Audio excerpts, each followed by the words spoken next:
Yesu ashimwe cyane, ndabaramukije mu izina rya Yesu Kristo. Shalom shalom, muraho neza? Umwami ndizera abarinze aho muri hatandukanye.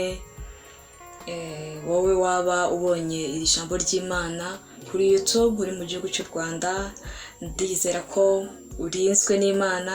Wowe waba ubonye se uri mu bihugu byegeranye n'igihugu cy'u Rwanda, ndizera ko urinzwe n'Imana. Wowe waba uribonye se cyangwa uri mu bindi bihugu byo hanze, birashoboka cyane, social media zigera kure cyane. Ndizera ko Imana ikurinze. Imana nishimwe cyane. Hanyuma shima Imana ingiriye ubuntu nanone ngo mbashe kuganira namwe ijambo ryayo. Niba hari ikintu kigora Satani arwanya cyane agatega umuntu imitego ishoboka, ni ukuba yavuga ijambo ry'Imana. Hari impamvu abirwanya, ni uko mu ijambo ry'Imana habamo kubohoka, mu ijambo ry'Imana habamo ubuzima. Rero iteka ryose iyo ugiriye ubuntu Imana ikabigucishamo, ukaba wavuga ibyiza by'Imana, ukaba wasangiza abandi imirimo y'Imana ikomeye, haba hari iminyago myinshi iza kuboneka, bigatuma Satani hari abahomba. Niyo mpamvu rero akora uko ashoboye kose akabirwanya. Iteka ryose rero iyo ngira uwo mugisha bigakunda ko nsangira namwe ijambo ry'Imana, umutima wanjye urabinezererwa, bigatuma mbishimira Imana. Rero shima Imana cyane yongeye kungirira ubwo buntu ngo nganira namwe ijambo ryayo. Imana nishimwe cyane. Iki ni ikiganiro cyacu muri Yesu biremera, episode yacu ya 3. Ahari waba utarakurikiye episode zibanza, ndagushishikariza kujyayo ukazikurikira. Ndizera neza kuzahererwamo umugisha. Nta kindi kidutera kongera kuvuga ijambo ry'Imana, nta kindi kidutera gukomeza gukora ibi ngibi, nuko hari icyo Imana yakoze muri twe, hari icyo Imana yakoze mu buzima bwacu, hari ibyo yahinduye. Twumva ari nk'umwenda, numva ari nk'umwenda mbere y'Imana yo kubwira abandi ko hari icyo Imana ikora, hari uburyo Imana ihindura ubuzima, kubwira abandi aho igisubizo kiri. Nukuri ntago nje kuguhatiriza ngo wizere ibintu nkuko mbyizera, ntago byakunda, ntago nabiguhatiriza. Nta n'imbaraga mfite zanshoboza ngo ubyizere nyine, ntazo mfite ku rwanjye ruhande, ariko nizera Imana kandi nizera ko Mwuka Wera wabashishije kugira ngo nanjye anyemeze iby'ibyaha byanjye, anyemeze guhindukira Umwami Yesu. Aracyahari, aracyakora. Nizera ko yakoresheje ijambo nawe agakiza ubuzima bwawe niba hari uburyo uremerewemo. Rero nta kindi gituma iteka ryose ngira uwo muhate, nuko nzi neza ko hari indushyi hirya iyo, hari indushyi hanze, hari indushyi hirya hatandukanye, mu mashuri, mu ngo, mu masoko hatandukanye, hari indushyi nyinshi zikeneye kuruhuka. Nta kindi cyakuruhura, si ibiryo byinshi warya byiza, si imiryango yawe ikize cyangwa se ikennye, si abavandimwe muvukana benshi, cyangwa se si ababyeyi bawe niba ubafite bombi, cyangwa se umwe ufite, si amashuri wize, si ubutunzi wagira, si umugabo ufite, si umugore cyangwa urubyaro waba warabyaye. Ibyo ntibyakuruhura. Benshi barabirukanye babifite, benshi barushye babifite. Urwo rugo wifuza rwiza, hari abarushye barufite. Ako kazi keza wifuza, hari indushyi zigafite. Hari byinshi wifuza ariko abantu barabifite, nyamara bararushye. Imana nishimye. Yesu wenyine niwe karuhura, niwe wakuruhura, niwe waguha amahoro mu mutima, niwe waguhindurira ubuzima. Kuri njye byarakoze. Rero kuba byarakoze bigakunda, niwo mwenda nkubereyemo wowe nkurikiye. Niba utarizera Yesu, kugira ngo umenye ko niho byemerera, cyangwa se ukaba waramwizeye ukaba uri guhinyuzwa n'ibihe. Tujya tuba mu bihe bikaduhinyuza, ibihe by'ubukene, ibihe by'ubupfubyi, ibihe byo kwangwa, ibihe by'ubushomeri bikaduhinyuza. Ushobora kuba uri mu bihe biri kuguhinyuza, ariko ndakubwira ngo nturayoba, ntabwo wigeze uyoba. Niba Kristo ari umwami wawe, niba umufite nk'uwo wizeye, niba umufite nk'inkomezi yawe, ntabwo wigeze uyoba. Wikemerera ibihe biguhinyuza. Aho uri niho hari ibisubizo byawe, niho hari ibisubizo by'ibibazo wibaza. Imana nishimwe cyane. Amagambo tuganiraho umunsi wa none turasanga mu gitabo cy'Itangiriro igice cya 37. Ntago ariho tuvugaho honyine, turasimbuka tujye ku gice cya 39, tuvuge ku gice cya 40, tuvuge no ku gice cya 41. Mbaza ngo ibyo byose urabivugaho, turakoresha igihe gito cyane ariko ndabivugaho. Ni amateka y'umugabo witwa Yosefu, niyo nenda kuvugaho. Imana nishimwe cyane. Iki ni ikiganiro cyacu muri Yesu biremera, episode yacu ya 3. amen, haleluya. Igice cya 37 dusangamo iki? Dusangamo bene se wa Yosefu bagambanira Yosefu. Imana nishimwe cyane. Yosefu yarabashyira ibyo kurya nk'uko yarabisabwe na se, ariko kandi bamubona kiri kure. Ku murongo wa 18 ko hatubwira barabigambirira kumwica, babigambirira kumwisha kiri kure. Abageze iruhande n'ubundi babikora nk'uko bakabigambiriye. Imana nishimwe cyane. Ndagushishikariza kujya gusoma ijambo ry'Imana, ibyo byose ubisome cyane ubyumve, nawe Mwuka Wera agira icyo kuganirizaho. Ariko nihe mpamvu misemo amateka ya Yosefu? Yosefu bene se baramwanze, bamujugunya mu cyobo, bigira inama yo kumwisha, ariko nyuma yabwo barisubira, biyemeza kumugurisha n'Abishimayeli. Bamaze kumugurisha, Yosefu ageze mu gihugu cya Egiputa, agirirwa ubuntu ngo kujya kwa Potifari. Umutware witwaga Potifari yiyemeza kumushyira mu rugo rwe. Ubwo n'ubuntu Yosefu yaragiriwe. Kujyanwa nk'imbata ukagurwa n'umuntu w'umutware, akaguha kuyobora ibyo mu rugo iwe, n'ubuntu Yosefu yaragiriwe. Imana nishimwe cyane. Ariko ndashaka kuvuga kuri Yosefu. Yosefu yanzwe na bene se, aribo bakamukunze. Yagambaniwe n'abakamurwaniriye, bituma ajya mu gihugu cy'imahanga.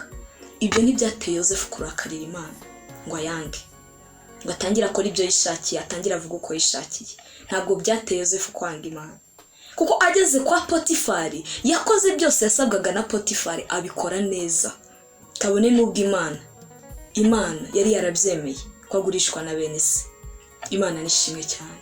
Yosefu ntago yigeze yinubira Imana, ntago yigeze arakarira Imana ngo bitume yitwara nabi kwa Potifari, avuga ngo nanjye niwo mugisha ngize, atangire yibe ibyo kwa Potifari, atangire abyitwaremo nabi. Ahubwo yabikoze nkaho azi neza ko ari gukorera undi mwami. Ntiyabikoraga nk'ukoreye umutware Potifari gusa, ahubwo yabikoraga nk'uri gukorera undi mwami. Imana nishimwe cyane, nk'uri gukorera Imana. Yabikoraga nk'ibye.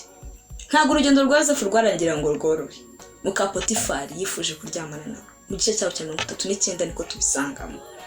Yifuza kuryamana nawe, aramurarikira, amwosha ngo basambane. Yosefu arabyanga, yanga gusambana na muka Potifari. Harya ubwo Yosefu nta mpamvu yari afite zo kurakarira Imana? Yosefu yagurishijwe na bene se. Bene se bakabe bamwitaho, bakabe bamukunda, ariko ntago byamuteye kwanga Imana. Imana nishimwe cyane. Yosefu yiyemeje n'ubundi gukomeza kuba inyangamugayo no gukunda Imana no kuyubahisha. Yanga kuryamana na muka Potifari. Muka Potifari yari umunyaburanga, yari umugore mwiza. Imana nishimwe cyane. Sibye n'ubwiza, yari umugore w'umukire, yari afite amafaranga. N'abasore bangaho mu munsi wa none bagwishijwe n'amafaranga, bari kwemera kuryamana na ba nyina. Navuga ngo ni ba nyina, mama bababyaye kugira ngo babahe amafaranga. Bemeye kubaho ubwo buzima ni abakobwa bangahe babayeho ubwo buzima, n'ababyeyi bangahe bashinyuma abagabo babo bari kugira ngo babone amafaranga. Yosefu suko yabigenje. Hari ubwo nta mpamvu yari afite yo kurakarira Imana. Menshi muri iyi minsi urababaza nihe mpamvu wavuye mu byizerwa, nihe mpamvu utakiramya Imana, nihe mpamvu utakikunda, nihe mpamvu wabiretse, nihe mpamvu washyize hasi. Ukumva afitiye agahinda Imana, ukumva yarayirakara, ifitiye umujinya. Yemeye kumfusha mama, yemeye kongera ugasanga asa nk'uri kwihimura ku Mana. Yosefu yari afite impamvu zo kuba yarakarira Imana, ako ntigeze arakarira Imana. Yanze kuryamana na muka Potifari. Ntibyahereye aho. Muka Potifari yamubeshye, bituma Yosefu ajya mu nzu ya gereza, ajya muri gereza, arafungwa. Afatirwa, amererwa nawe ibaze gereza ntabwo ari nziza, twese turayitinya. Imana nishimye. Yosefu ageze muri gereza yitwaye neza, muri gereza yitwara neza. Nta mpamvu yari afite Yosefu yo kurakarira Imana. Imana nishimye cyane.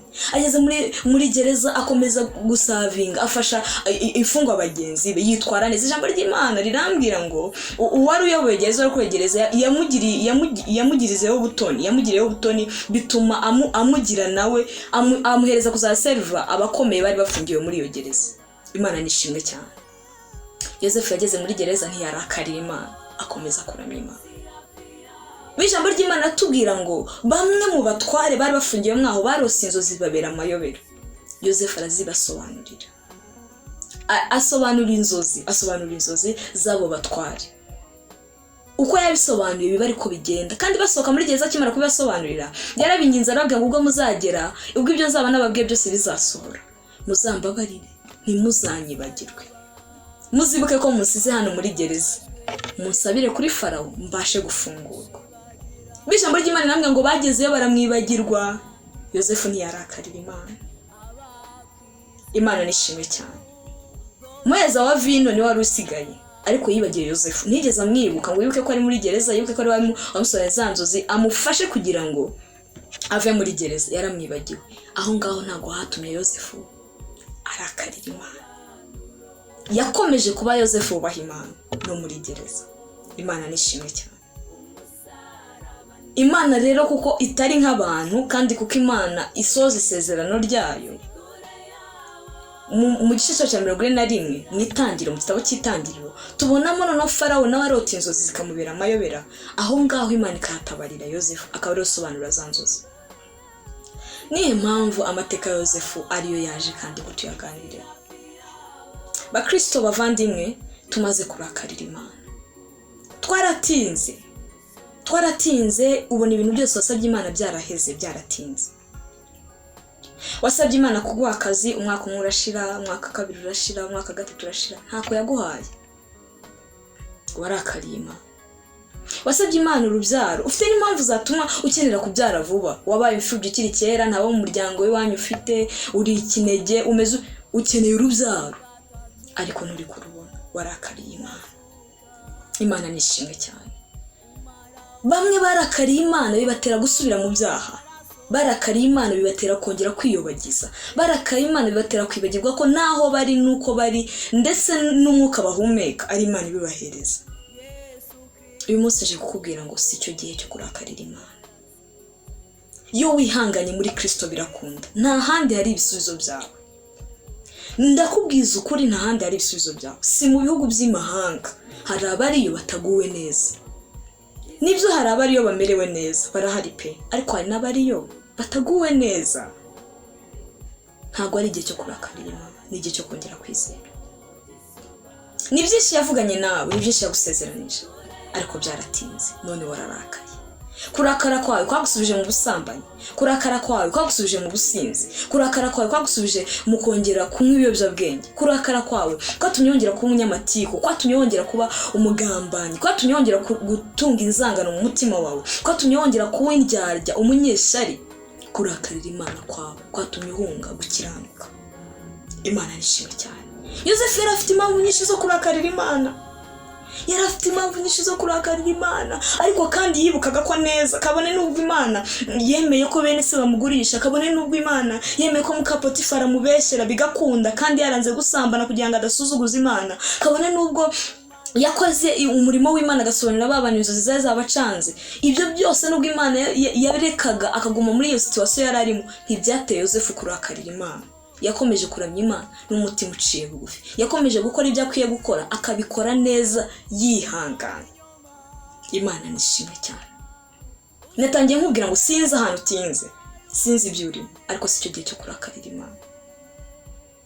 Muri Yesu Kristo biremera, nta handi ibisubizo byawe biri. Wituma ibihe biguhinyuza, wituma ibihe reka mbisubiremo cyane, wituma ibihe biguhinyuza. Ngabo mwakuranye, aba mwasenganye barashatse, ama business yabo yarakunze, none wowe usubiye inyuma. Wituma ibihe biguhinyuza. Imana ntago yakwibagiwe, ntago yigeze ikureka, iracyakwibuka. Wituma ibihe biguhinyuza. Ibyo bihurimo bikukomereye nibyo bihe byo kongera kuramya Imana. Amakwe yatahe, wishimire insinzi ya bene so, abarangije kwiga ubyishimire nubwo byanze kurangiza. Imana nishimwe. Wishimire abagenzi bawe ko babyaye nubwo wowe urubyaro warubuze. Ubyishimire, nibituma ubunye umunyeshari, nibituma utunga inzangano muri wowe. Si cyo gihe cyo kurakarira Imana. Ntago ari cyo gihe cyo kurakarira Imana. Kandi si Imana urayirakarira se ngo uyikore wiki. Ni Imana nyine. Muri ibi byari byaravuga ngo ikora uko ishakiye mu bumana bwayo, yo ntivuguruza, iracyari kumwe nawe. Ikora uko ishakiye mu bumana bwayo, yo ntivuguruza, iracyari kumwe nawe. Imana ishimwe cyane. Ikora uko yishakiye mu bumana bwayo, ntishobora kwivuguruza. Uko yapanze ko ibintu bigomba kugenda niko bizagenda. Ahubwo wowe nagusaba wakihangana. Imana nishimwe cyane. haba igihe ubona Imana itinze, njya nibuka nsoza kwiga, ndi gusoza kaminuza, numvaga ko Imana uko biri kose yahita imakaza. Umva impamvu numvaga ko yahita imakaza, numvaga mfite impamvu zose zo kuvuga ngo ndahita mbona akazi, kubera ko nize nabi, niga bigoye cyane, naza kwiga mu rugo hari situation ikomeye, ubuzima butameze neza bikomeye. Tuvuga ngo Imana nayo ishingiye kuri ibi, ishingiye ko nyikunda, ishingiye ko niyemeje gusiga ibintu byose, nkareka byose nakoraga, nkayikurikira, nkayikorera, nkiyambura byose, nkemera kuyikurikira, ishingiye ubuzima butoroshye ndi gucamo, nta kabuza izahita imereza akazi. Sinari mfite ibyo kugenderaho, nari mbifite byinshi, ariko siko yabikoze. Yanditse umwaka wa mbere urashira, uwa kabiri urashira. Ntabwo ari imyaka yari yoroshye inshuti y'umusaraba, ntabwo ari imyaka yari yoroshye. Ukwezi kwarashiraga, ukundi kugashira, nkavuga ngo noneho sinzi ibyemera uko nyine ikora iko yishakiye mu Mana bwayo. Habaho igihe najyaga numva ngiye kurakarira Imana, ariko nkahita nibuka ko ni Imana. Habaho igihe najyaga numva nangiye kuvuga se Imana kubera iki ibi ngibi, nkahita nibuka ko mwese domushyitsi sinzabigumamo, ahubwo ndi mu rugendo runjyana mu ijuru. Mwese ndumushyitsi sinzabigumamo, ahubwo ndi mu rugendo runjyana mu ijuru. Ibyo biri mu bintu byatumye ntarakarira Imana, kubera ko ibyo nkeneye hari benshi babigezeho, ubuzima bwabo bwararangiye. Hano mu isi ndi umushyitsi, icyo nagakwiye kurazwa inshinga nacyo, icyo nagakwiye guhirimbanira ni ugukora ibyo Imana ishaka no kubaho mu gushaka kwayo, kubera ko niyizi igihe cyo kugenda kwanjye, niyizi iminsi yanjye uko izarangira muri iyi si. Ntabwo izambaza amashuri nize, ntabwo izambaza akazi nakoze, ntabwo izambaza umuryango navukiyemo, izambaza ibyo naguhaye wabikoresheje iki. Ko wari ufite ubuzima, nibyo ni wari ufite akazi, ariko wari ufite ubuzima, wari ufite umwuka, wabashaga kugenda, hari abatari babishoboye, wabikoresheje iki. Ibyo nibyo izambaza. Ntabwo izambaza ngo wabaye imfubyi, ngo imbaze ngo wari umukene cyane. Izambwira ngo nyamara nubwo wariraga ngo ufite umwenda umwe, hari abatari bafite n'umwe, bari bafite ibyacitse. Wakoze iki? Wakoresheje iki basi? Nubwo wariraga ngo ntufibona amavuta, ntufite iki, ariko wari ufite umubiri. Hari abari birirwaga baribwa n'umubiri barira mu bitaro. Ntabwo izambaza ibyo itampaye, izambaza ibyo yampaye. Icyampa ukabyibuka nubwo uri umushomeri, icyampa ukabyibuka nubwo utarashaka, icyampa ukabyibuka nubwo utarabyara, icyampa ukabyibuka nubwo izo business ubona ziri kuhomba, icyampa ukabyibuka nubwo umuryango wawe washize usigaye wenyine. Ntizakubaza ibyo udafite, izakubaza ibyo ufite, wabikoresheje iki. Kubera ko ibyo ufite harimo ababikeneye, harimo ababibuze, harimo abafite agahinda ko kutabigira, ariko wabifashe nkaho nta kidasanzwe kirimo. Imana itugirire neza. Ndi kukwinginga nshuti y'umusaraba, si igihe cyo kurakarira Imana, ni igihe cyo kongera gukiranuka, ni igihe cyo kwihangana, kubera ko mpamya ntashidikanya ko Imana idakoze isoni. Igihe gikwiriye izaguha akazi, mu gihe gikwiriye izaguha urubyaro, mu gihe gikwiriye izatuma iyo mishinga wakomeje gukora ihomba ikunda. Ariko se urayizeye? Uhagaze mu mwanya wakabaye uhagararamo? Urihanganye? Cyangwa kuba byaranze byatumye irakarira, uburakari bwawe bugushora mu byo wahoze waravuyemo? Imana itugirire neza. Shemba bugufi cyane mu mutima nkwinginga kugarukiraho, garukiraho. Si igihe cyo kurakarira Imana, ihangane, irabizi kuturusha, nimuhumure, irabizi kuturusha, nimukomere, irabizi kuturusha, nimuhumure, irabizi kuturusha nimukomere. Ibikugoye ibikuremereye bizi kukurusha, humura komera, Imana ikwitayeho, wirakarira Imana. Nukuri muri Yesu Kristo biremera, nutuza ukihangana ugakora iby'Imana igushakaho aho uri, niyo yo kukwimura kandi izakwimura, amahanga bibone, izakwimura, abaguhemukiye babibone, kuko Yosefu uyu amateka yarahindutse, aba ari gufasha bene se.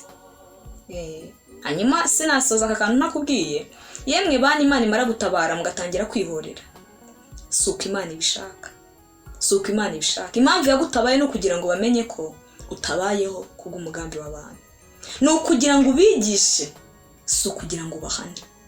Kambisubira, impamvu Imana yagutabaye si ukugira ngo ubihorereho, ntago ari ukugira ngo ubihorere, ni ukugira ngo ubafashe bamenye Imana biturutse muri wowe. Ntago ari wowe wabyishoboje, ntago ari wowe wabyishoboje. Yego banze gushyira amashuri bafite ubushobozi, yego papa yarakwihakanye nyamara yarakubyaye, ubaho bigoranye ariko wabayeho uri umuntu ukomeye. Ntago ari igihe cyo kugira ngo uvuge ngo nanjye waranyihakanye ntacyo ngufashije, ni igihe cyo kugira ngo uhindukire ngo warambyaye, warakoze mubyeyi rwose kumbyara. Imana yangiriye neza, nubwo utari ubyiteze ko nzabaho, ariko Imana yabikoze neza. Ishimira Imana, umufashe umubwire ngo mfasha gushima Imana. Ibyo umuhaye abiriye bikamugwa neza, y'umwambitse y'umwitayeho nk'umubyeyi, aba ari kugufasha gushima Imana. Imana atigeze amenya ngo bimutere kugukunda no kugufasha nk'umwana. Imana nishimwe cyane, muri Yesu Kristo biremera. Hanyuma si cyo gihe cyo kurakarira Imana, ongera wihangane kandi uzirikane ko muri iyi si turi abashyitsi.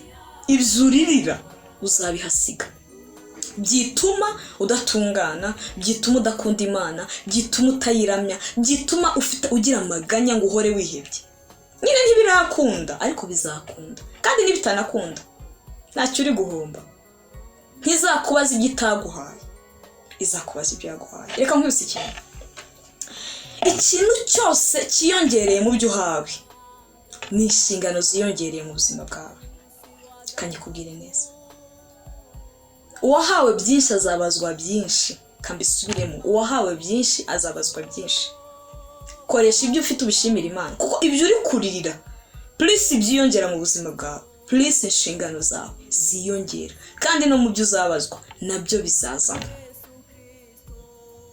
Icyamuka bunyumvise, nezerwa aho uri, ubikoreshe neza, witanga uko ushoboye, kubera ko ibyo ushaka nabyo bizaza. Ariko emera Imana igutunganye, iguha ubushobozi bwo kuzuza inshingano, kuko ibyo uri kuririra ni inshingano ziyongera mu buzima bwawe. Ariko Mana, icyamuka bunyumvise, ibyo ushaka, ibyo uhirimbaniye, ibyo uririra ni inshingano ziyongera mu buzima bwawe.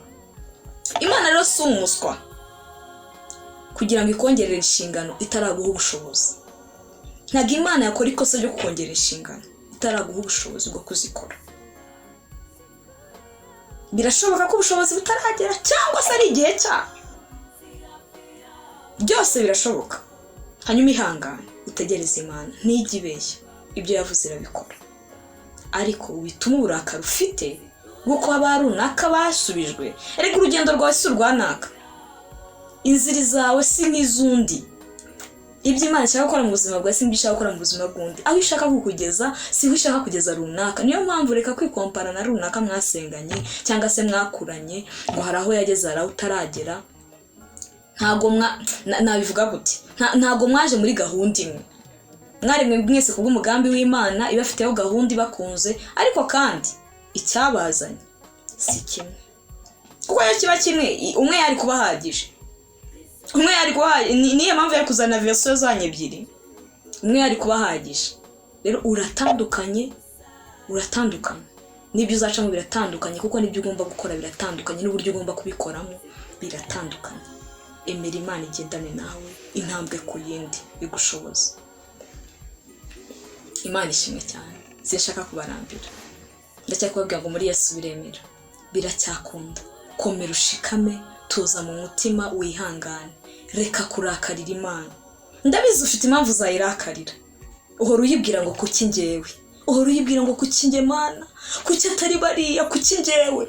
Ufite impamvu uzayirakarira, urazifite pe, ariko wirakarira Imana. Si cyo gihe cyo kurakarira Imana. niyo murengezi ufite, niyo yo kukurwanirira, niyo nshuti ufite itakuryarya, niyo mubyeyi ukuba hafi kurusha uko ababyeyi bakuba hafi, niyo mujyanama ufite. Nuyirakarira ninde uzakugira inama? Nuyirakarira ninde uzakurwanirira? Nuyirakarira ukayihunga ninde uzakubwira amanyanga ya Satani n'ibyo akugambiriyeho? Wiyirakarira, ahubwo nicyo gihe cyo kuyegera ukihangana. Imana ibaha umugisha, ikomeze kubana namwe, ibashyigikire. Ikiganiro nakagaruka uko Umwami Yesu azajya akomeza kunshoboza, nzajya akomeza nganire namwe. N'ubuntu bugeretse ku bundi, n'Imana iba yabinkundiye, nta na kimwe mfite cyo kwirata. Gusa wikiheba, wikiganyira, biracyashoboka. Biracyashoboka ko wabyara, biracyashoboka ko wakiga, biracyashoboka ko watunga. Ntago uko iwanyu bari bameze ariko nawe uzamera, ntago ari kimwe. Emera Imana, tumbira Yesu Kristo ahindura amateka yawe. Ahari waba wumvise ubutumwa utaracyaka isumwa mu ntoki z'ubuzima bwawe, aracyateza amaboko, aragushaka ngo guhindurira ubuzima, aragushaka ngo kugira icyaremwe gishya. Ahari waba waramwizeye ariko kandi wari umaze kurakara, wari umaze kubona bidasohora. Biracyashoboka, ihangane utegereze.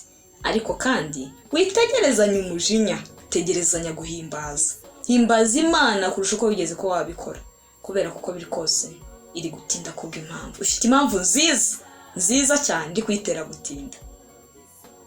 Imana ibahereze umugisha. Ndabakunda cyane, dukomeze guhimbanira kuzaba muri ubu bwami, kubera ko muri iyi si nukuri byose tuhifuriza tuzabihasiga pe.